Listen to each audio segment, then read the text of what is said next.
The Prodigy is here. And from Laredo, Texas, Roxanne Perez.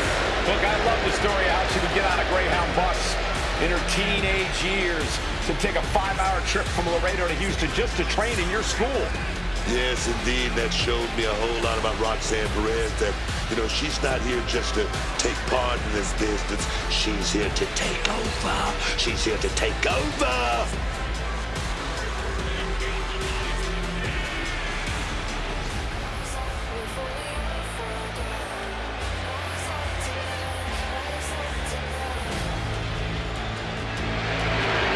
So much success, so young. Maybe that's why Perez feels so entitled. But then again, I guess it's not entitlement when you're as good as Roxanne.